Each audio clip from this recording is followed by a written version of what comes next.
Hey everyone, and welcome to the Solo to Entrepreneur podcast. You're with me, Lorraine Chai, your host. And today we have our media queen, Aldwyn Altuney. She's coming along here today with a vast experience in media. So she's here to literally share her experience and hopefully help us in our journey in probably help working with media with expanding our business and how, different ways that she can introduced to us in terms of how we can grow and utilize the concept of media as part of our business. So welcome. Thank you so much, Lorraine. Great to be here. Thanks again for being here. Now, can you tell a little bit more of your background in terms of media? Like, I'm assuming that you've seen it all, right? From the evolution of how it used to be back in the day to what it is right now. Oh, it's been crazy, the amount of changes that have happened in the media over the last 40 years. I've actually had media experience. I initially started at 10, believe it or not. I'm now 50. I first featured in the media in the Manly Daily in Sydney for table tennis. So I was actually on the other side of the camera, and I was interviewed I was a top junior table tennis player. And I remember in North Bagala in Sydney, we had a table tennis table, and I remember the photographer coming out from the Manly Daily and getting up on a ladder and getting a photo of me from the top of the ladder. And back then it was in the film days, right? Who remembers the film days? For me, feels like yesterday. However, it's actually been many years now that we've had digital photography. But back then it was film days. And so every photo counted. And I remember looking up at this photographer and I thought, wow, that looks like such a fun thing to do. I'd love to do something like that one day. And then at age 11... So you started in photography before? No, I was just a junior sort of great table tennis player at that stage. And that was when my fascination for the media started at age 10, when I was interviewed by the Manly Daily, and I was photographed at the table with my bat, looking up at this photographer on the ladder with my bat and ball. He was getting a posed shot at the table. And I remember looking up at this photography thinking, wow, that looks like a really fun thing to do. I'd love to do something like that one day. So I had this fascination with photography and with media. And I always loved posing for photos as a girl as well. So I always loved that, the whole glamour side. I wanted to be a model as a young girl. And then at age 11, I was on Cartoon Connection. And I remember being in the Channel 7 studio in Sydney. And the host looked at me, and back then they had this massive camera in the studio. And she looked at me and she said, "Don't think of the 2 million people watching this right now." And as I stared at the camera, that's all I could think about was the 2 million people watching this right now. And I absolutely froze. It was the worst interview ever. However, they did have in the studio at the time a table tennis table, and my brother and I got on and we started playing forehand to forehand. And we just started keeping the ball on the table, because I thought, I'm not looking at that camera with 2 million people there. I'm just going to keep focusing on this ball. And so we were just warming up, and they loved it. They got the clapping machine going. They thought it was amazing. And we're like, hang on a sec. We haven't seen our chops. You haven't seen our smashes. Yeah, wait till you see what we can really do. And this is the thing, is the media want to educate and entertain at the same time, right? And often we're so close to what we do that we don't see the genius of what we do. So that was some major learnings for me at age 10 and 11. And then I did a radio show at 13, and then went on and did a media degree, and I worked in TV, radio and print for then about 20 years after that, and had an incredible career, mainly in mainstream media and at the start of social media. Really, social media, like Facebook, started in 2004. And now we're at a time where we have half the world's population are active social media users. We're actually at around the 5 billion mark now of people who are active social media users now, out of the nearly 9 billion people on the planet. So we're really at a massively changing time when it comes to media and with getting our message heard. As 20 years ago, you get a story in the local paper and you'd be able to fill your events. Now it's no longer the case. Now you've got to have this omnipresence when you get out to the media, right? You've got to be everywhere. You can't just rely on one social media channel. And even if you're doing ads, right? Even people doing Facebook ads, for example, 1 year ago are not getting the same traction that they're getting, now than they were getting 1 year ago, for example, right? So everything's changing. Now TikTok ads are taking off, and, people are trying all sorts of different things to get their message out there. So really, you've got to be very patient now when it comes to getting your message out, and you've got to be able... It changes so much, isn't it? And it changes so quickly comparatively to back in the day. So yeah, like back in the day, I remember I did actually voice recording for an ad as a 9-year-old on radio. Okay. And Okay. that whole fascination of recording a voice in this small padded room, getting your voice recorded. And then my mom used to be the conductor in our local studio TV radio station or TV station. So she used to do the Right. work with the musicians, where they do take live shows, and she's part of the music. She's part of the music creation there. So Right. I can see that fascination that you love about it. Back in my Yes. day, I hated it. Yes. I hated being in the spotlight. So I love being in the shadows as a musician, because my background was as a musician. Right. So I could see the difference in that. But for you, what is the biggest difference between social media or the media back in that day, as a 10-year-old comparatively, or a 11-year-old compared to media now? Yeah, well, I mean, now we've got digital photography, so now everyone thinks they're a photographer, right? And Yeah. I mean, photos and videos are crucial when it comes to getting your message out. Like they say, if a photo is worth 1,000 words, a video is worth 1,000,000 words. And so both of those things have become incredibly crucial when it comes to marketing. And we still need great copy, right? So like the traditional days, I guess there's some things that are similar, is that we need great copy and we need great photos and we need great video for TV. Now, what's happened though more so is now with traditional media is that they are shorter and shorter on staff, right? They don't have as many team members anymore as they used to, which means that now a lot of the content that they're relying on is from the public. They're relying on good press releases coming through. They're relying on good photos, on professional photos, on, if you want TV coverage, if you have good video coverage yourself and you give that to the TV stations, you're going to have a lot better chance of getting a better run on your story than if you don't have good professional video coverage yourself. So really now it's actually very exciting times in some ways, in that once upon a time back with traditional media, there was just a few people who were shaping the news. Right. We had a few, like the editors and the sub-editors and like the journalists would get the story, to go to the sub-editor, then it'd go to the editor, then it would go to the chief of staff, etc. So there was a whole hierarchy that would happen. And at the end of the day, the general manager and the people that ran the media stations, they got the final say on what ran and what didn't run. And what we started to see a lot, before social media came about, is this blasting of news that would happen everywhere. When Princess Di died, or when 9/11 happened, right? We suddenly saw the same news everywhere.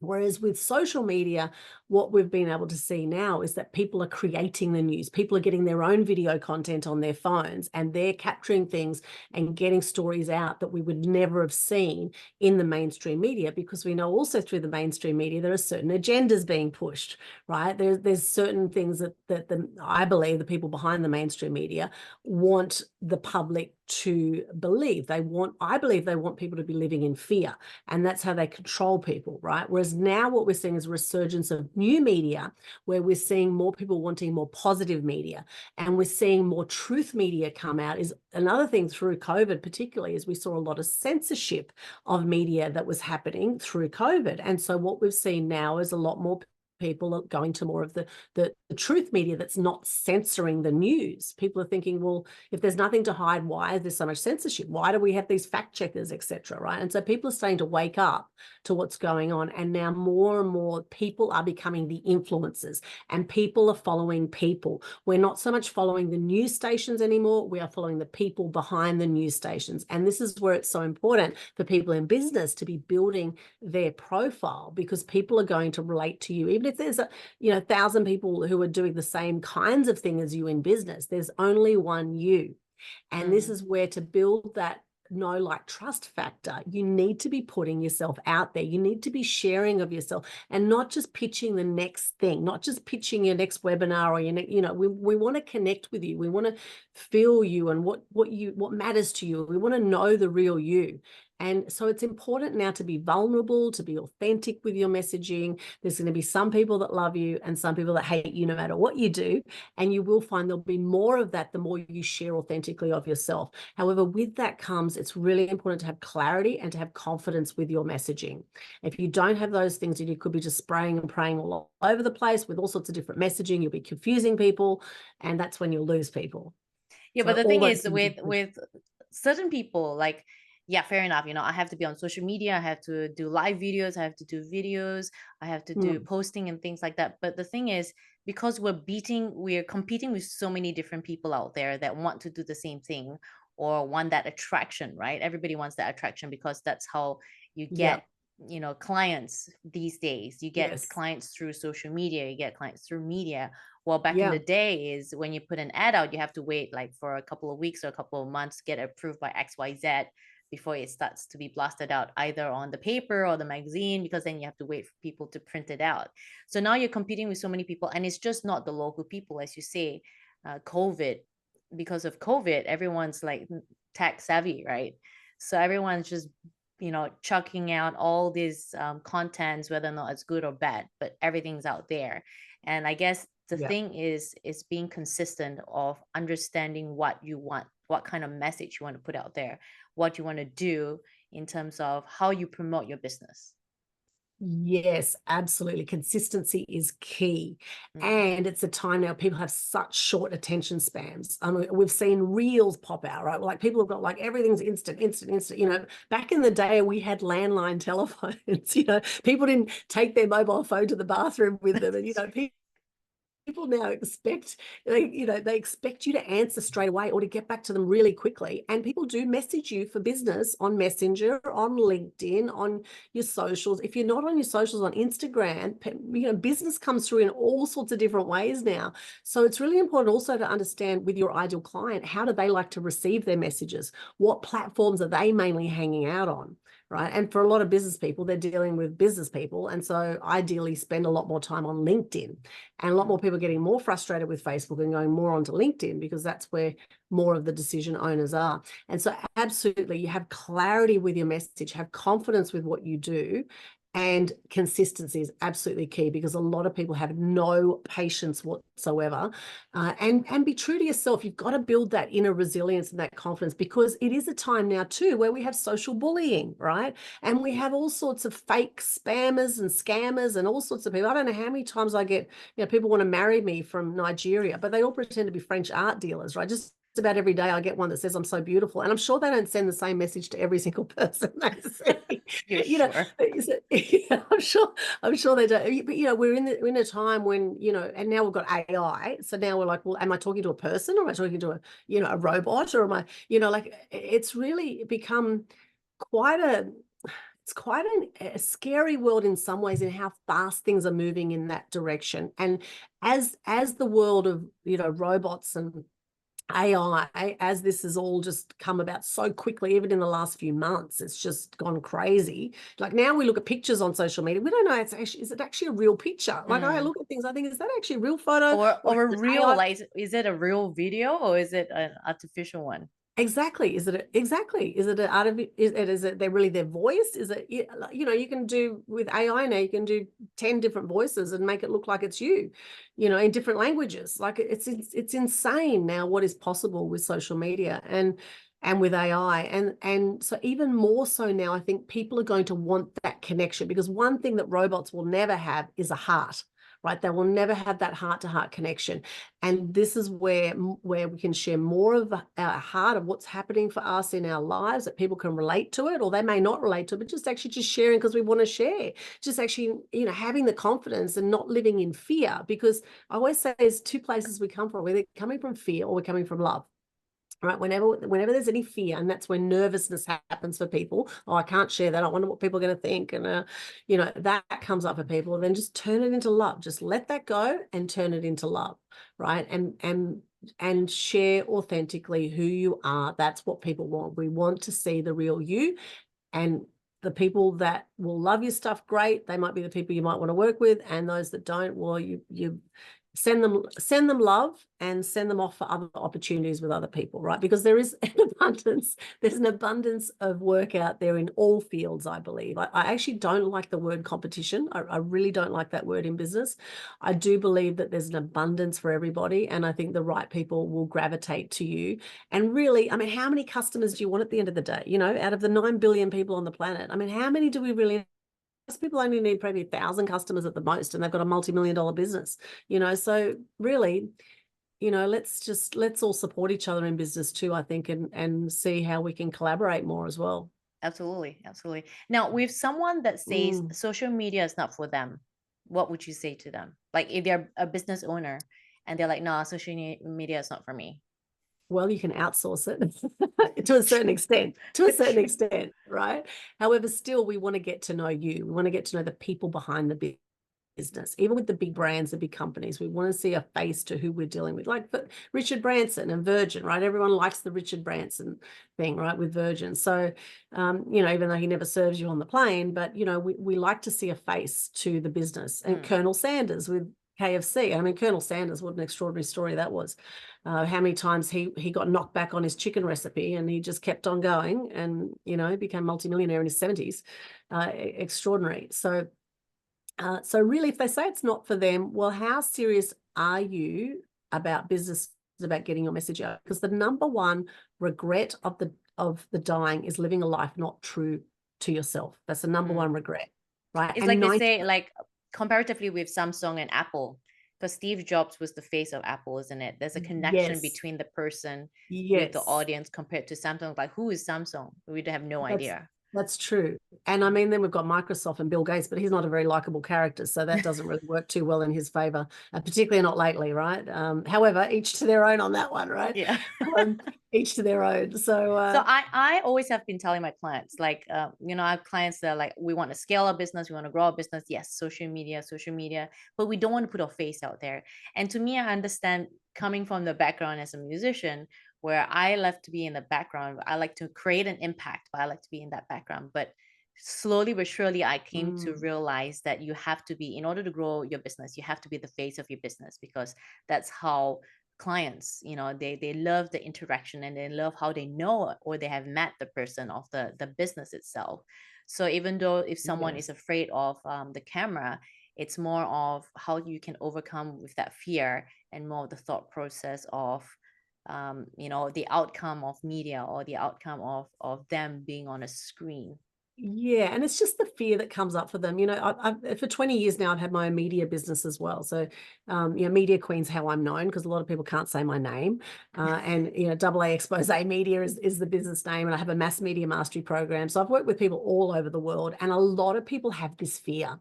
A lot of people have fear putting themselves out there, because as children we are taught to be seen and not heard, right? And particularly in Australia, it's all about rise to the middle, and we've got this glass ceiling thing. We just need to smash that glass ceiling. And so it takes something to step up and speak up, because there will be people that will put you down. And because intrinsically we all want to be liked, right?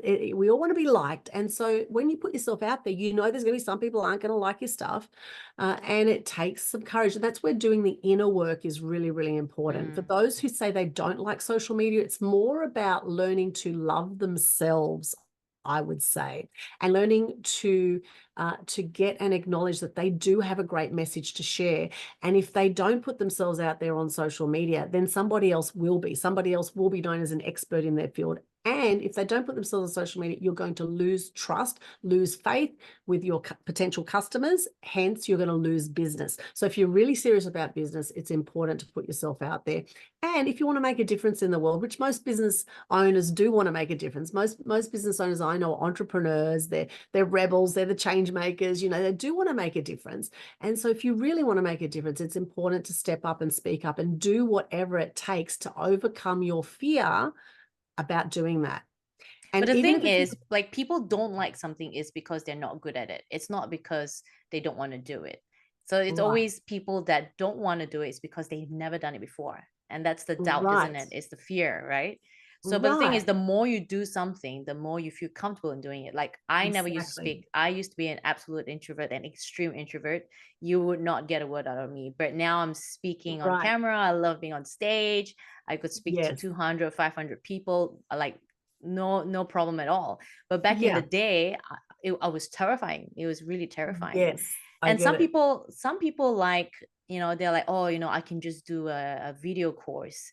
But for me as an educator, it's like, that's where you get the coaching. You get people teaching you how to project your voice. You get people Yes. to help you. Some people have a problem with accent.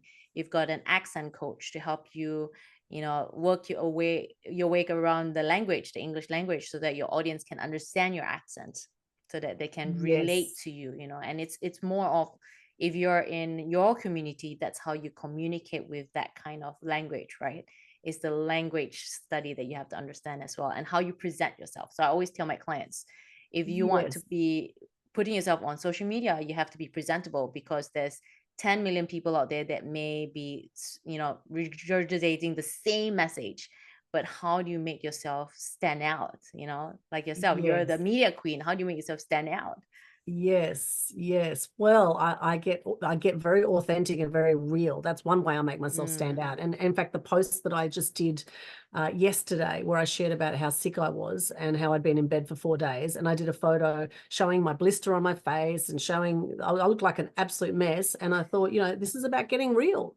And how many branding people say to you, you've got to look in your brand colors all the time. You've always got to have the makeup on. And yes, I've got makeup on now, and I feel nice with makeup on, but also I can just as easily on a live video with no makeup on. And I think that's important too. I think we want to see that side of you, because we know you don't wake up with makeup on, right? We want to see the real side of you as well.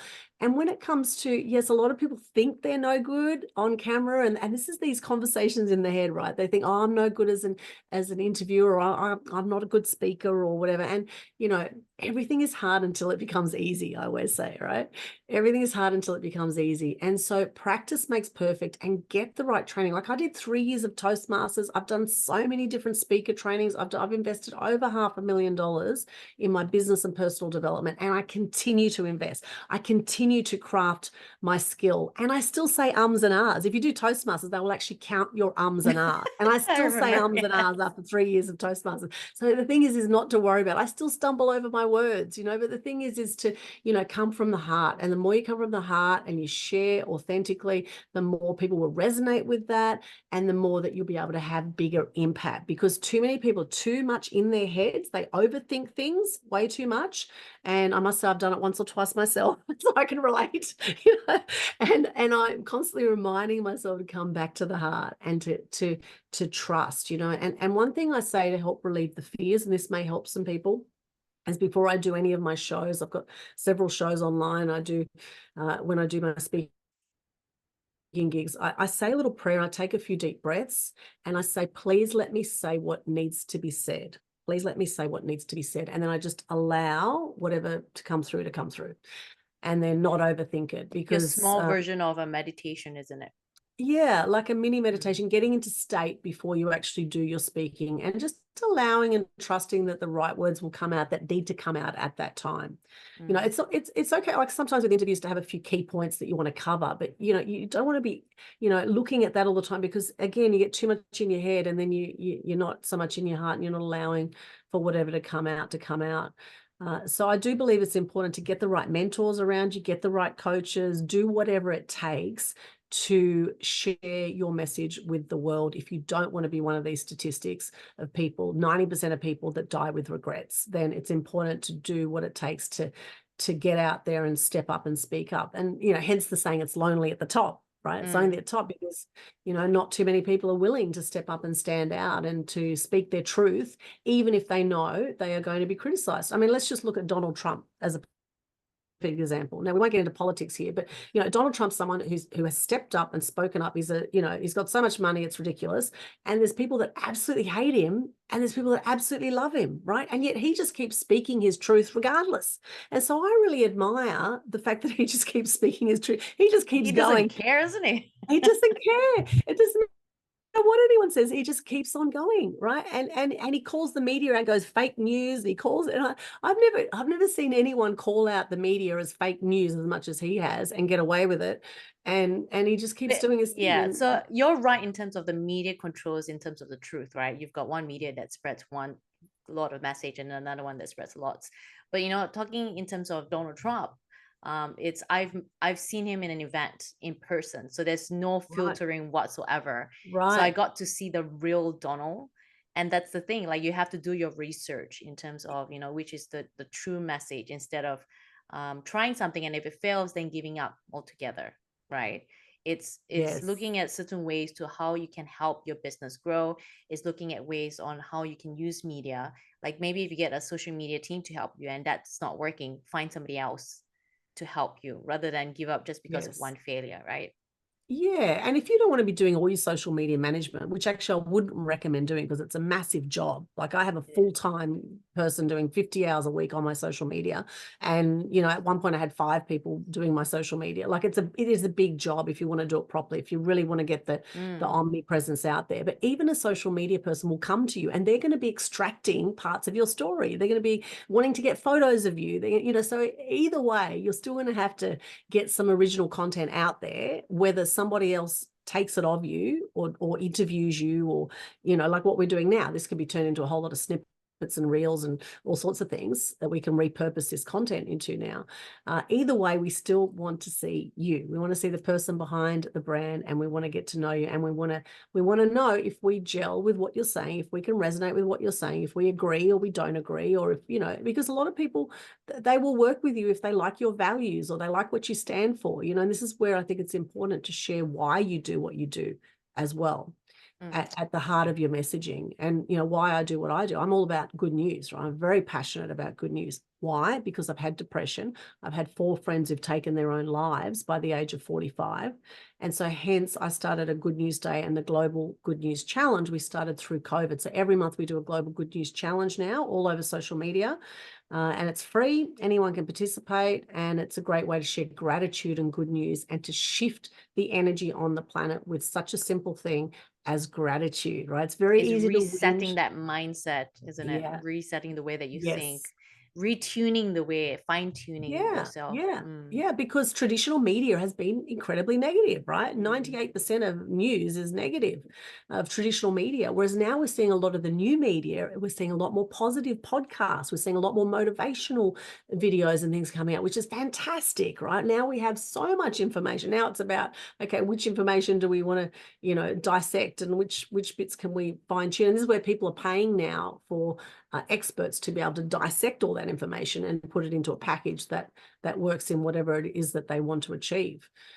So it really is exciting times, I think, with the mass media world now, and that people can become their own media channels. They can become their own outlets. In fact, podcasts alone, just to give you some stats, podcasts in 2018, there were 500,000 podcasts worldwide. Now we have over 3.2 million podcasts. However, most of them don't have more than 10 episodes out there, right? So for a Yes, lot I of people, succeeded. there you go. So you're already in the top Yeah. section. So that's the thing. A lot of people don't have the consistency, right? They start something and they think, oh yeah, this will be a great idea. And then they just think, oh, it's not making money, or it's, they think too short term. You've got to think longer term approach. You've got to be more patient with your media now.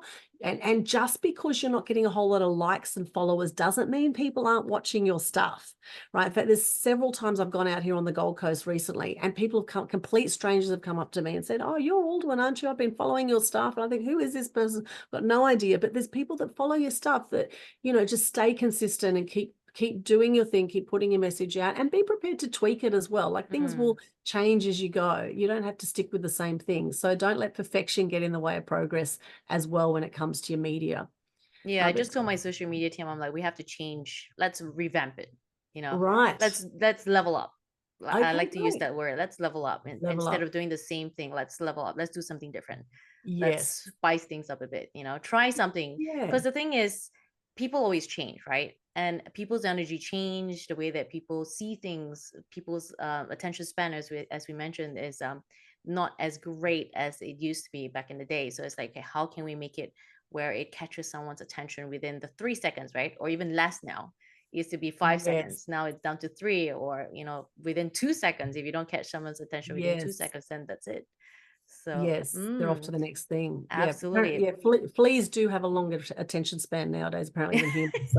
So we're doing really well as a human race. Because it's so easy to just swipe, isn't it? Like back in the day, Oh, the loading speed, it takes ages, and you're like, okay, what's this all about, right? yes, But now it's like just a flick of a finger and then you're gone. And it's like, where is it? Oh, I don't know. I can't find it anymore. Right. That's how yes, fast social media has gone. Now, I got to ask you this yes, question though. Like yesterday, you said you posted this photo of yourself, really sick, right? And yes, today you yes. don't look sick at all, right? Right now, you No, don't look at all, right? So, where do you no. find that energy in yourself in order to be this, big media queen in the media? Well, I slept for 4 days, so that helped. I think we have to listen to our bodies. I think we Mm. have to listen to our bodies. And I was actually thinking, like, I was meant to be crewing on a 3-day event, and I cancelled. But I thought to myself, well, what would I do if that was my 3-day event? Well, I would most likely cancel as well, because if you're sick, you don't want to pass it on. So, I mean, stuff happens, right? And I mean, even the most successful entrepreneurs, if they're sick, that you got to listen to your body. And so I think it's really important to do that, to trust your intuition and to tune into what your body needs. So one thing I do is I meditate. It's a daily thing for me. I meditate. I do yoga. I go to the beach. In fact, this morning I went for a beach walk and I went for a swim in the ocean. And they're two things that invigorate me. So I felt immediately better this morning after I did that. All right. Your routine, isn't it? Your reset, your version of a reset. Yes. Yeah. Yes. And I'm far enough from people, I'm not going to infect anyone. So that's okay. So all these things, dancing, I love doing things like Zumba, having saunas, and sometimes allowing yourself to just have a nap, because sometimes, like tonight, I'll be working late tonight. I've got a press release to write after this. I'll be doing some other media work. So now that I've slept for 4 days, no doubt I'll be making it up now with not sleeping as much for the next few days to catch up. However, I think you've just got to allow things to happen in good time and not rush it. So as much as I have a million things to do, and I think even with a big team, you can still have a million things to do. When you're up to big things in life, there's always going to be more to do. And so I think it's important to give yourself time and space to be able to do the things that you need to do and really prioritize, and allow yourself to to have some breaks when you need to. Even things like some restorative yoga, like just even 15 minutes in a restorative yoga pose can just reset you for the afternoon if you're feeling a bit low energy. And the other thing is to really watch your food and water intake. So make sure you have plenty of fluid intake. And lately I've actually gone vegetarian, so I'm actually not eating meat now. I just got back from 2 weeks in the Philippines where they had a lot of meat. And I had this turning point where I saw these fish in a restaurant, and these fish were literally looking at me. There were these gropers, these tiger gropers in the Philippines, which are kind of known in that area, and they were just literally looking at me saying, "Get me out of this fish tank," because they know that they're just going to die any minute. One day they're just going to land they'll be boiled alive, and I just thought, I just can't do it anymore. I just can't do it. I can't do meat anymore. So Wow. I've now gone vegetarian, and No dairy though. no, not dairy. I would actually like to go vegan, not completely Oh, yet. okay. Not yet. I would like to go vegan. I'm easing my way into it. And I do love eating meat, actually. I do love eating meat, but I just really feel for the animals. I feel for the animals. And I used to justify it, and I'd say, oh, it's okay to have meat as long as the animals are killed humanely and killed, as long as they're killed sort of quickly. But the thing is, we don't know that animals are killed humanely. We don't know about, even with organic, you're buying organic, you don't know how the animals are treated. I tend to not think about it. I'm like, I don't want to know the process. Just give me the food. That's Yeah, what I want. yeah. And I mean, I like European background. They love their meat. I was vegetarian for 3 years when I was younger, and my whole family thought I was crazy. They're like, "Oh, you need meat for iron." However, I've just made that conscious choice, is what I'm saying. And I know personally for my body, I feel more energized when I have more vegetables, more salads. I am an A+ blood type as well. So with O types, apparently with O types, they need more red meat for energy. So different blood types may be different if you believe in the blood type diet. But for me personally, I mean, I was 95% vegetarian anyway. I didn't eat much meat anyway, but I just made this conscious choice to just eat cruelty-free. I guess I'm saying cruelty-free as much as possible. And I think that in effect is lifting my consciousness and lifting my energy by not eating heavy food. And so really noticing what foods drain your energy and what foods give you energy. And the other thing is getting sick over the last 4 days. I actually fasted for 2 days. That's another good thing to do, is if you get sick, is just don't eat, because then your body can actually fight the infection rather than using it to digest the food. So all these little things, all these things matter. Watching motivational videos on YouTube, all that kind of thing. Anything to kind of help shift the mindset. And just doing what you can to just clear the gunk out of your body, doing lots of garlic and ginger. And I don't like pharmaceuticals either at all. So as much as possible, I do things naturally. Yeah. So there's just a few things I did to pull myself out of the funk, let's say. But it's like it's the roller Yeah. coaster ride of life, isn't it? The thing We're is, gonna and have the our thing is, ups. everyone's different. So it's more of finding what suits yourself. It's like you don't have to Yeah, follow what Alden's doing or what I'm doing. It's more exactly. of understanding your body, listening to it, and then following through what works for yourself. Yeah. Yeah. Like some people love their meat. They need their meat, they kind of Mm. feel like anemic if they don't have meat. So I mean, each to their own, right? Each to their own. So back to Um, social media, like what is the best story, unforgettable story for you since you're like so into media? What is the story that you can share that for you that resonates uh, with you? one of the highlights of my life was interviewing Hugh Jackman. That was pretty cool. I've interviewed a whole lot of celebrities through my time. So Cyndi Is there a Lauper, story from you that you Russell Crowe, Hugh Jackman. Actually, I interviewed him and Claudia Carvin when they did Paperback Hero. So it was back in like 1999. And I was working at the Queensland Times at the time. And it was an in-person interview, face-to-face interview. And I remember they were both so lovely. And we actually got into talking about star signs and all sorts of things. And they were just really lovely. And I was quite amazed that Hugh Jackman he did a media degree in Perth. I was quite shocked. I didn't realize he actually had a communication degree under his belt. And that was well before he did Wolverine, but he was already a great actor and just a beautiful person, really lovely person. And so was Claudia Carvin at the time. And Russell Crowe, I remember I interviewed him when he did 50 Odd Foot of Grunt. His band was playing here on the Gold Coast. And that was when I was at the Sun newspapers. And he was a singer in this kind of blues, grungy band. before 50 they Odd Foot, became famous, hey? yeah, 50 Odd Foot of Grunt. Yeah, he was actually pretty good. They packed the place out when they played here. And I remember saying, what's it like being famous? And he said, well, having the paparazzi follow you as you're scratching your ass isn't a fun part of the job. But, he said, like, that's Russell Crowe. He's in your face. And then Cyndi Lauper, I asked her about why she got a leopard tattoo on her leg. And she said, my grandma had a leopard skin coat. And I thought, well, it'll never go out of fashion.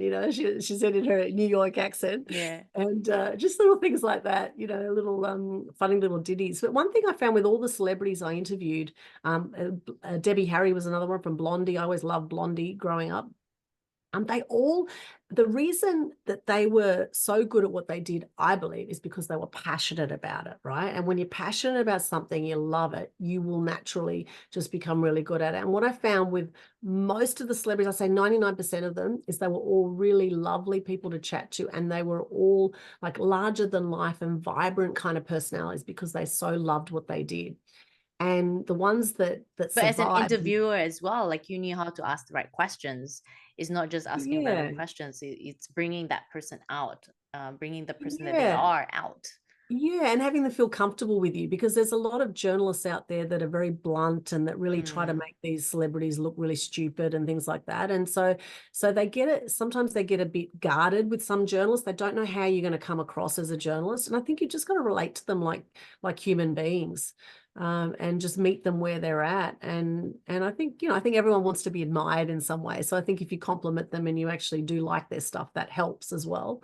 But I can imagine it would be quite challenging having paparazzi following you everywhere. You would have mm. no privacy at all going to the shops or anything like that. And you would have your haters as well, I'm sure. You would have your people that just throw things at you when you go in the street and God knows what. You get people that are jealous and all that sort of thing. Absolutely. But they have to deal with a lot, I think, as celebrities. However, there's people like Angelina Jolie. She gives so much back to charity. There's so Yeah. many big celebrities that do so much good for others as well, which I really love to see. But as a journalist, I covered all sorts of things. When I was working at the Queensland Times, I got to an accident scene once before the ambulance got there and before the Mm, police got there. okay. And that was where a car collided with a truck, and there were these massive train bogies on the back of the truck, and it actually flipped, landed on this car, and there was an elderly couple in the car, and they basically squashed down to the ground, but they were still alive when I got to the accident scene because we had the police scanners at the time back in the day. We had a Mm. police scanner. I had the photographer in the car, and we were just out on another job. The And then police scanners is it? we had a police scanner, so we could Wow. hear what was happening on the police Yeah. scanners. And so we went out to this accident scene before the ambulance and the police got there. They got there soon after that. But there were Yeah. things like that were quite hard to see and quite hard to witness. And there was quite a lot of post-traumatic stress that happened for a lot of journalists as well that had attended accident scenes or done death knocks, or, because, we were there to get the story. So, I mean, I was there to interview the truck driver, who was obviously shaken by the fact that, he just about almost killed an elderly couple. Didn't know if he did kill the elderly couple. I mean, they ended up surviving amazingly. This couple in the 80s, phenomenal. It took ages to get this. They had to get this crane to get the bogie off the car, and amazingly, it was front page news everywhere back then. But there were things like that I covered, and I did a lot of entertainment reporting, which I love. So I used to go to all the VIP shows and all that kind of So thing. for an entrepreneur point of view, like where would they start if they haven't done media before? If they, all they've done is just run a business, like where do they start in terms of which part of media should they start up with? Yeah, well, media is a great way to leverage yourself, right? So if you want to get traditional media coverage, what you want to do is you want to look for a story idea to pitch to a journalist, right? So I would be looking at industry magazines, at radio shows and TV shows that cover your sorts of topics or things that you talk about. And so it just varies depending on the industry as well, isn't it? Yes, it would depend on the industry, unless you want to make a grand statement about something that's happening out in the world in general. So, for example, I've done 17 years of animal action events as well, because I've been very passionate about helping to end animal cruelty. And so I've done these events raising funds for charity. So one year we did a fundraiser for koalas, right? So we did a press release. We put one out saying, koalas are critically endangered. There's only 50,000 left in the wild, which it was at the time. Now there's only 25,000 left in the wild because we've had bushfires all through Australia. But at the time, it was 50,000 critically endangered. But this is what we're doing about it, right? This is we had 30 performers and speakers coming together to raise funds and awareness for koalas. And then we said, these are 3 simple things that you can do to help koalas in your neighborhood, right? So we said one thing is you can drive slowly at night. Another thing is you can contain your dogs at night. Another thing is you can plant eucalypt trees. Okay, so that's just an example of something. If you want to do a press release about something you care about, you're passionate about as a business owner, because so press release meaning, is it printed copy, or is it press release can also be a social media thing? Press release you can put out online, absolutely, because there's a whole lot of online sites you can put on a press release on. But a press release in general is a 1-page document. It's a 300 to 500 words. It's basically a story that you write like a journalist would write a story. So it's a 1-pager. We have a headline. You have a good, strong introduction, some quotes, how people can contact you, and you basically give them the story. You make the journalist's job easy for them, because journalists are incredibly busy people. If you can give them a press release, which is the story done for them, and some good visuals, they're going to love you for it. And often they will just copy and paste it and put it straight in, whether it's online media or printed media. And even with radio and TV, they love it when you just present the story to them like that. So the easier you can make it with whatever story you're pitching, the better. So that's an example of where if it's something, a charity or a passion that you have, then you'd say in there, Animal Action Events founder, Aldwyn Altuney, and then it would say in there, also runs a media business. You know what I mean? Like, it also talks about my media business if I want to promote that in there. So depending on what you want to write a story about, it could also be part of, would you recommend someone to be also part of somebody else's social media, like team tagging kind of thing? Yeah, you could, especially with TV. If you're looking to pitch to a TV news outlet, then if you have people in similar industries that you could pitch a story. So, for example, there was when so let's say a community of, a community of photographers, right? So yes. You can have like different photographers coming together on, let's say, on a live video or something, right? And they could share their thoughts. It's like an interview thing, but with different people. It's kind of creating your own situation or scenario in terms of how you can share your story, but also put yourself out there and putting your brand out there. Like your background has your brand, right? You've got the mass media mastery and the Media Queen TV. So it's finding different ways of putting your brand out there so people are aware of yourself. Yeah. And actually, Annie Roddick from The Body Shop, she did this very well, actually, because whenever she did her media call, she always had a body shop she said like against animal testing was one of her angles with the Body Shop. And she always had a Body Shop logo strategically placed in the background or on a t-shirt or things like that. So you can do little things like that if you're doing some TV coverage. What I was thinking is with online marketing. So for example, Brett McFall was a guy that was teaching people how to make money while they slept. And he was doing, he had a book about teaching people how to make money while they slept, doing online like membership sites and things like that. And then he teamed up with Matt and Amanda Clarkson, who were doing eBay. So then they talked about eBay, and then Andrew and Daryl Grant were talking about ebooks, right? So they're all talking about making money online, but in different ways. So they collaborated and did a story for a current affair, which ended up being, this is how you can make money overnight. You can do ebooks, you can do eBay, you can do, membership sites, etc. Right? So that's a way you can get people in similar industries, not quite exactly the same, but you could team up and you present the talent to the TV producer and say, here's the people you can interview about this story. So you have the one common theme, but just different ways of coming about it. And then you're saving them time again. You're saving the journalist time. So another example, we did a story. Stephen Esser is a guy that came to me several years ago. He's known as the webinar guy. And he'd gone to several PR people, wasn't able to get any media coverage. And then we sat down and we did an in-depth media consultation, went through his whole story. And we found out we had several different angles that we could pitch to the media about Stephen. Now, first there was his personal story. 5 years previously, he was a panel beater in Sydney in a heavy metal band. He was fairly broke, and now he's a multimillionaire. How did he do that? So that's one interesting personal interest story, you could say, about his personal story. Another thing is he was doing a event across Australia, a free event where he was teaching people who had offline businesses, teaching them how to take their business online. So he was now giving something of value back to the community and showing how they can do that. And then another That's thing more methods, isn't it? It's like there's so many different ways that you can give back to the community. There's content. Yeah. There's content, that's there is, okay, I'll give you some free coaching, or I'll give you some free, let me do your haircut, like let me cut your hair for free, right? There's many different ways of offering yourself out there. But instead of putting it on a newspaper where you have to wait for the newspaper once a week, now I can put it, I can put 3 different ads within 5 minutes, whether or not it's on Google, whether or not it's on Facebook, TikTok, Instagram, whatever. There's so many different ways out there, but it's more of being in tune in terms of the current trend, right? So it's good to have a social media team, because they are aware of what is the trend, the current trend, because there's always things that's constantly changing, isn't it? But the way that you present your message may be different. Like, let me do a 10 second video clip in order to promote what I do, or let me do something different. Let me promote something like a product. Let me do a product where I'm doing it differently. I'm portraying the product differently. It's finding something funny. Like some people, instead of just speaking about a product, it's finding different ways. But there's so many different medias out there right now. Like back in the day, we only had newspaper and TV, isn't it? And magazines. And radio. And that was all we had.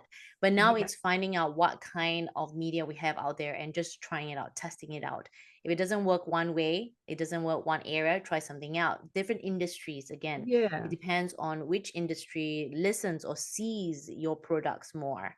Like the young people do TikTok more, right? So if you're selling a product that is for younger people, for that generation or that age group, then you gravitate more to TikTok. Is finding out which works for you, but it's not doing one thing and then giving up so quickly. Yes, exactly. And back to the event that Stephen was doing across Australia. Now, if that was particularly for traditional media, right? So we were doing a press release in this case. So we wanted something on the press release with a date to it that we could point to, because if you do a press release without a date of something, like without an event you're running, or without, it could be World Harmony Day or Small Business Week or whatever it is that you're promoting, right? If you don't have something with a date, it can get held over. The story can get held over and held over and held over, because that was a traditional press release we pitched to editors, to traditional media. But also that press release could then go on a whole lot of different online sites. So there's a whole lot of online news sites so it's kind of like having a blog article that you can then put on your own website as well, right? And then we had another angle for him where he created some technology that allowed you to automate webinars. So now we had a technology angle that could work for technology media.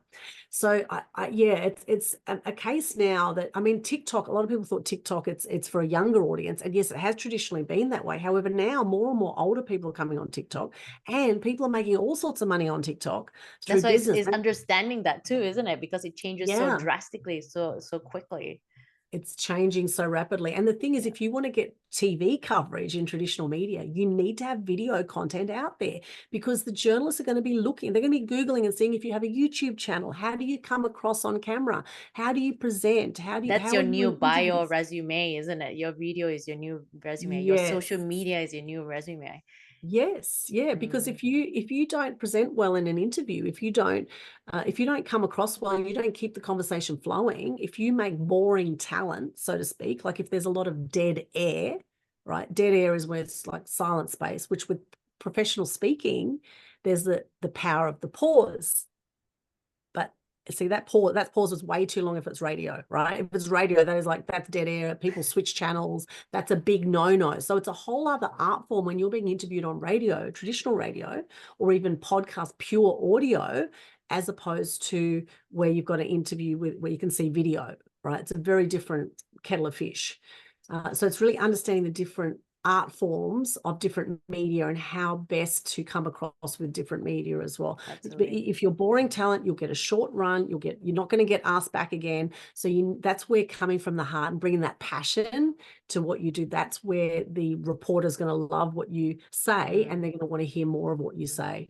Aldwyn, we can go on and on all night. Like it's all the like stories now. can come out. Yeah, that's right. That's All the stories can come out in terms of the different interesting media stories that you that you have under your belt. It's been really interesting. If anyone wants to learn more from you, I'll leave the description of how they can get in touch with you. But yeah, check Aldwyn out and follow her on social media, like her, and yeah, we'll see more of you. And I'll check you on this podcast. So yeah, everyone can learn in terms of different ways that you can use media in terms of scaling your business and helping your business improve your business and leveling up your business. So thank you, Aldwyn, for being here with me on this podcast. And if anyone, please reach out to Aldwyn in terms of any advice on media, or maybe if you want to learn more from her, then by all means reach out to Aldwyn. Thank you so much. I'm happy to offer a free media strategy session to anyone who is tuning into this, and they can just hop on my linktree/Aldwyn, which is linktr.ee/Aldwyn, and just hop in my calendar link there and book a call, and happy to have a chat about your individual needs and see how I can support you And I'll there. put that link on the description so you guys won't miss it. Thank you so much, Lorraine. It's been fantastic. Thank you.